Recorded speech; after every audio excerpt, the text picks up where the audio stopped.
2025 MBBS പ്രവേശനത്തിൽ Keralam കണ്ടത് സമാനതകളില്ലാത്ത ഒരു മുന്നേറ്റമാണ്. ആകെ 175 സീറ്റുകളുള്ള കോട്ടയം മെഡിക്കൽ കോളേജിൽ 150ഓളം സീറ്റുകളും ബ്രില്യന്റ് സ്റ്റഡി സെന്ററിലെ വിദ്യാർത്ഥികൾ കരസ്ഥമാക്കി.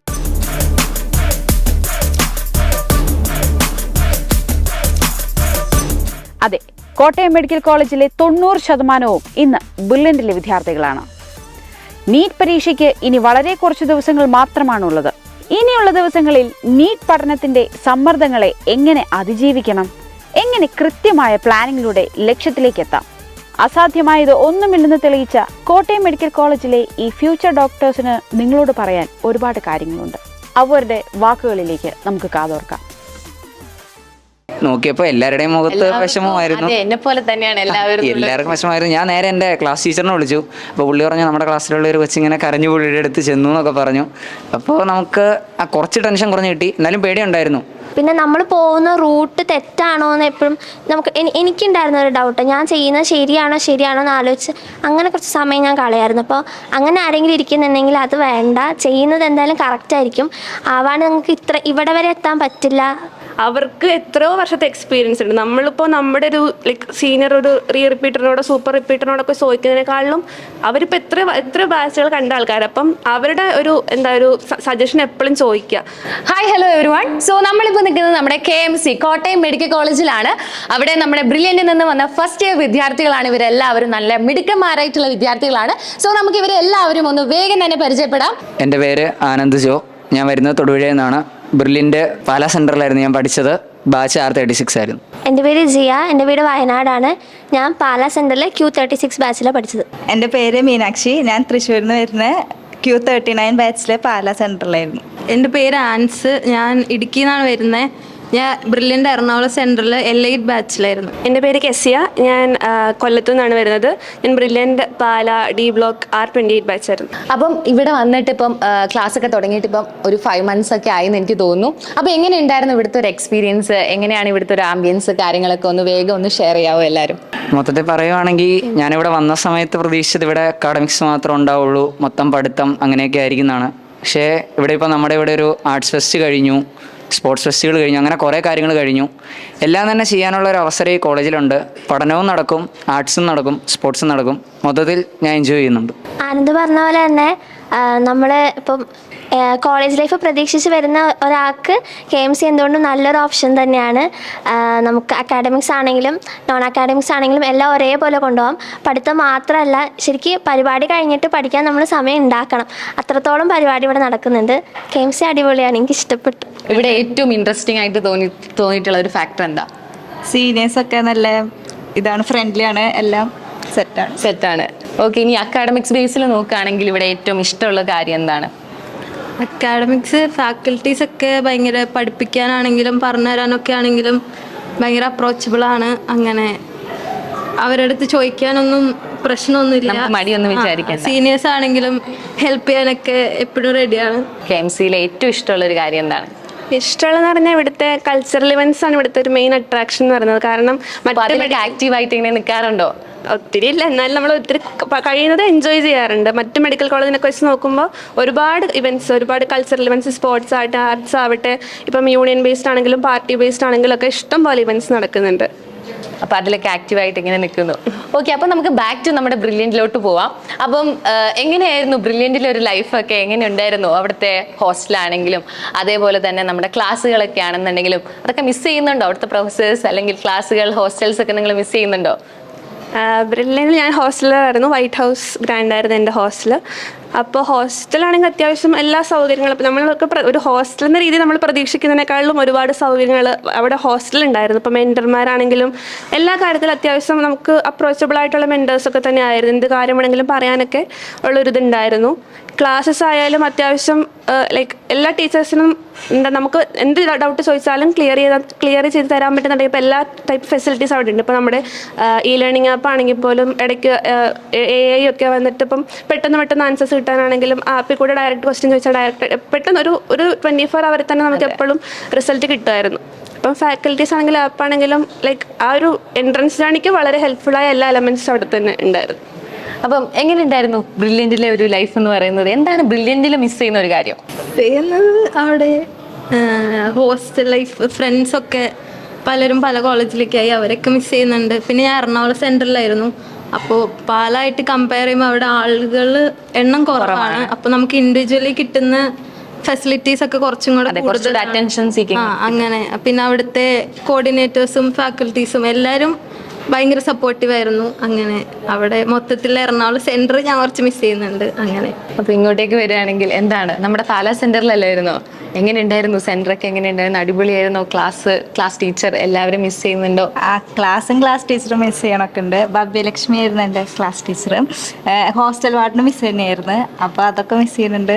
പിന്നെ അടിപൊളിയായിരുന്നു. അപ്പൊ ഈ കഴിഞ്ഞ വർഷം ഈ ഒരു സമയം എടുക്കുകയാണെങ്കിൽ നമ്മുടെ ബ്രില്യൻറ്റിലെ മോഡൽ എക്സാംസ് ഒക്കെ കാര്യങ്ങളൊക്കെ നടന്നുകൊണ്ടിരിക്കുകയായിരുന്നു അല്ലേ?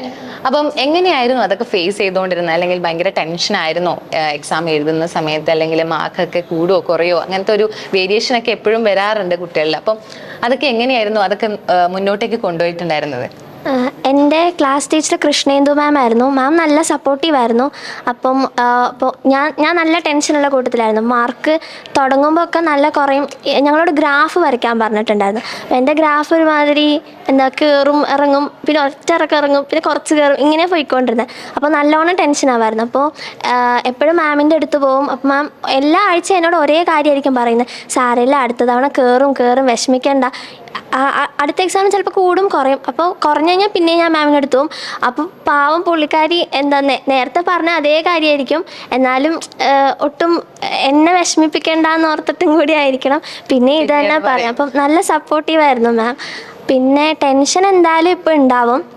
അത് ഉള്ള ഒരു ഭാഗം തന്നെ, ടെൻഷൻ ഇല്ലാണ്ട് പോവില്ല. കുറച്ച് ടെൻഷനുള്ളത് നല്ലതുമാണ്. കാരണം ഇത്തിരി ടെൻഷൻ ഉണ്ടെങ്കിൽ നമ്മൾ ഇത് പഠിച്ച് തീർക്കണം എന്നുള്ള ഒരു അപ്പോൾ പക്ഷെ ഓവർ ടെൻഷൻ ആവുകയും ചെയ്യരുത്. പിന്നെ ഞാൻ കൂടുതലും ചെയ്തുകൊണ്ടിരുന്നത് ഇ ലേണിങ്ങിലെ പ്രീവിയസ് ഇയർ ക്വസ്റ്റ്യൻസ് ചെയ്യലായിരുന്നു. എനിക്ക് അതാ കുറച്ചും കൂടി എളുപ്പമായിട്ട് തോന്നി. കാരണം ഒരു എക്സാമിന് തൊട്ട് മുമ്പ് എല്ലാ പോർഷനും കവർ ചെയ്യാൻ പറ്റുന്നത് വേറൊരു PYQ ചെയ്ത് എടുക്കുന്നതായിരിക്കും കുറച്ചുകൂടി. പഠിക്കുന്നതിന്റെ കൂടെ തന്നെ PYQ ചെയ്യും. ലാസ്റ്റ് ആയപ്പോഴത്തേക്കും ഒരു ദിവസം ഒരു 3 എണ്ണെങ്കിലും ചെയ്യുന്ന രീതിയിൽ. ഇപ്പോഴേ തുടങ്ങണമെന്നില്ല, ലാസ്റ്റ് ആകുമ്പോഴത്തേക്കും ഞാൻ അങ്ങനെ ചെയ്തേ. അപ്പോൾ അങ്ങനെ. പിന്നെ നമ്മൾ പോകുന്ന റൂട്ട് തെറ്റാണോ എന്ന് എപ്പോഴും എനിക്കുണ്ടായിരുന്ന ഒരു ഡൗട്ട്. ഞാൻ ചെയ്യുന്നത് ശരിയാണോ എന്ന് ആലോചിച്ച് അങ്ങനെ കുറച്ച് സമയം ഞാൻ കളയായിരുന്നു. അപ്പോൾ അങ്ങനെ ആരെങ്കിലും ഇരിക്കുന്നുണ്ടെങ്കിൽ അത് വേണ്ട, ചെയ്യുന്നത് എന്തായാലും കറക്റ്റ് ആയിരിക്കും. ആവാൻ നിങ്ങൾക്ക് ഇവിടെ വരെ എത്താൻ പറ്റില്ല.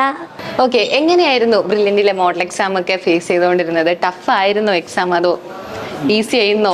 എങ്ങനെയുണ്ടായിരുന്നു മോനെ എക്സാം ഒക്കെ?